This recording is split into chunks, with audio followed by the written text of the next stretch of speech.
दिल्ली में सियासी पारा हाई है। आम आदमी पार्टी ने अपनी पूरी चारों लिस्ट जारी कर दिया। 70 के 70 उम्मीदवार दिल्ली की अपनी सीटों पर उतार दिया है, जिसके बाद आज अखिलेश यादव ने एक बड़ा ऐलान किया। अखिलेश यादव ने कहा है कि हम दिल्ली चुनाव आम आदमी पार्टी के समर्थन में लड़ेंगे। इसमें उन्होंने कहा है कि हम दिल्ली में एक भी अपना प्रत्याशी नहीं उतारने वाले हैं। तो अखिलेश यादव को तो समर्थन मिल गया, लेकिन साथ ही साथ कांग्रेस पार्टी के साथ इस बार समर्थन करने साथ चुनाव लड़ने से आम आदमी पार्टी ने इनकार कर दिया। इसी पूरे मामले पर जनता की राय जानने के लिए क्लाट प्लेस में मौजूद है। कुछ लोग हमारे साथ जुड़े हैं, उनसे पूछते हैं क्या वो अपनी राय रखने वाले हैं।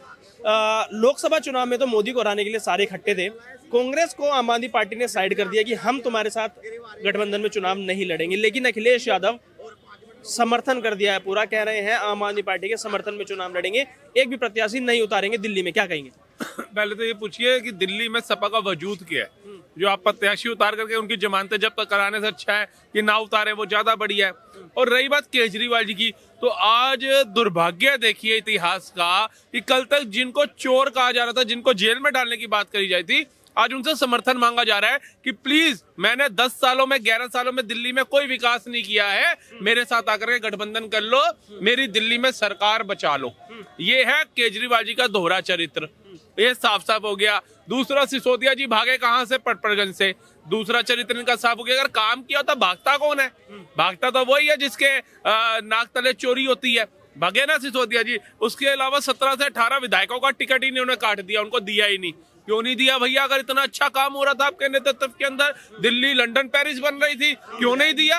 आप पूछिए इनसे, ये जवाब नहीं देंगे। राहुल जी का तो पता ही चल रहा है फ्यूचर क्या है कांग्रेस का, सबको पता चल गया है। हरियाणा और महाराष्ट्र की जीत के बाद अब इनको समझ आ गई है कि आने वाला समय जो होगा, अगर सपा और केजरीवाल और ममता दीदी और लालू ये चार मिलकर के चलेंगे तो कुछ सीटें हम बचा लेंगे। कांग्रेस तो डायनासोर जैसे लुप्त हुए थे, वैसे ही कांग्रेस लुप्त हो रही है भारत से। कांग्रेस पार्टी लगातार संसद के सत्र पे ध्यान दे रही है, अडानी के मामले में बात कर रही है, संविधान को लेकर बात कर रही है, लेकिन जब से अरविंद केजरीवाल ने अपनी गारंटियों का ऐलान करना चालू किया, 5 गारंटी ऑटो वालों के लिए, और दोबारा वो फ्री की रेवड़ी, जो भाजपा ने अपना एक इलेक्शन में कैंपेन भी चलाया रेवड़ी सभा करके, तो फ्री की रेवड़ी बांटी जा रही है 5 गारंटी ऑटो वालों के लिए, 2100 रुपए महिलाओं के लिए। तो लगातार तीसरी बार क्या ये वाला एंगल काम कर पाएगा केजरीवाल? क्योंकि कह रहे हैं कि हम यमुना साफ नहीं कर पाए, लेकिन 5 साल और दो, जरूर साफ करेंगे। ये वो निकम्मे बच्चे हैं जो कहते हैं पापा एक दिन मैं IAS IPS बनूंगा, प्लीज मुझे मौका दो, मौका दो। वो बाहर जाते हैं,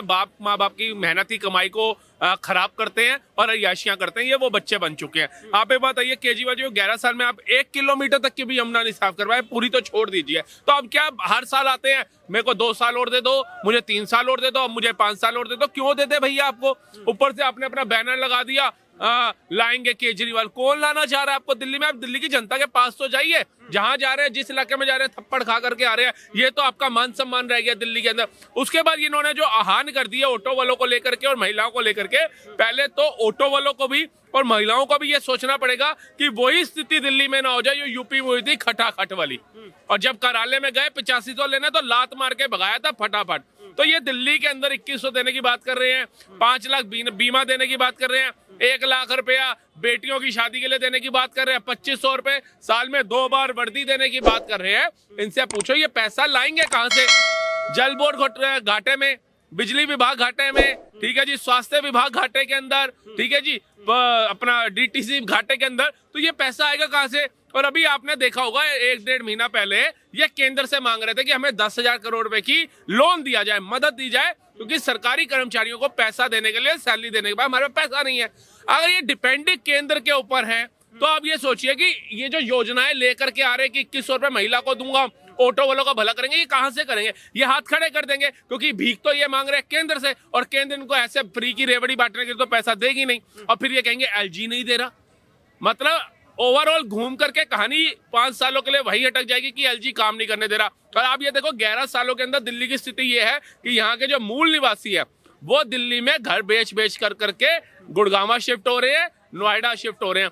आने वाले 5 सालों के अंदर आप देख सकते हैं कि दिल्ली की स्थिति क्या होगी। उसके अलावा आप देख सकते हैं कि दिल्ली के चारों कोनों में नजर घुमा करके देख लो कि रोहिंग्या घुसपैठिए कितने बस चुके हैं दिल्ली के। मैं आपसे सवाल करूंगा, आतिशी जी ने गृह मंत्रालय को चिट्ठी भी ली है, लेकिन आपने जो कहा आपने अरविंद केजरीवाल की गारंटियों की कंपैरिजन कर दी खटाखट योजना से, लेकिन वो तो दिल्ली वालों के श्रवण कुमार है ना, उन्होंने मुफ्त स्वास्थ्य व्यवस्था दे रखी है, शिक्षा दे रखी है, ट्रांसपोर्ट दे रखा है। तो खटाखट तो एक चुनावी जुमला था, केजरीवाल साहब का चुनावी जुमला नहीं है। वो कह रहे हैं हम अपनी महिलाओं को अभी 1000 रुपए देंगे और बाद में 2100 रुपए देंगे, और वो खटाखट नहीं, वो देंगे तो केजरीवाल उनका बेटा है, जादूगर है, झड़ी घुमाएगा, पैसा ले आएगा। लेकिन मैं आपको पहली बात बताऊं, जो प्रभु श्री राम के अस्तित्व पे बात उठा रहे हो, जो कह रहे हो ना मेरी नानी कहती है राम का मंदिर नहीं बनना चाहिए किसी की मस्जिद तोड़ के, उनकी तुलना आप श्रवण कुमार से मत करिए। श्रवण कुमार तो वो महानायक, वो महा इंसान थे जिन्होंने अपने ब्लाइंड माँ बाप को, जो देख नहीं सकते थे, उनको 4 धाम की यात्रा कराई थी, उन पे निछावर हो गए थे। वो उनकी तुलना अगर आप केजरीवाल जी से कर रहे हैं तो मुझे लगता है ये बहुत दुर्भाग्यपूर्ण बात है। दूसरा, केजरीवाल जी से पूछिए कि उन्होंने दिल्ली के अंदर कितने लोगों को अपने कंधे पे ले जाकर के यात्राएं कराई हैं, किस गरीब की बेटी की शादी उन्होंने कराई है जाकर के जो असहाय था, किस गरीब के बच्चे को स्कॉलरशिप दी है उन्होंने, किस नेता का, निगम पार्षद का, किसी भी विधायक का बच्चा जो सरकारी स्कूल में एडमिशन हुआ हो, कोई एक बताइए। आप जाइए, आप सोच के हैरान हो जाएंगे। जो वर्ल्ड क्लास कहते हैं ना कि हमने मेडिकल कर दिया है, जो अस्पतालों की स्थिति है वर्ल्ड क्लास है दिल्ली के। आप ज्यादा नहीं, जेबी पंथ जाइए, जेबी पंथ के अंदर दिल्ली नहीं बाहर से भी लोग इलाज कराने आते हैं। वहां पर एमआरआई की सिर्फ एक मशीन है।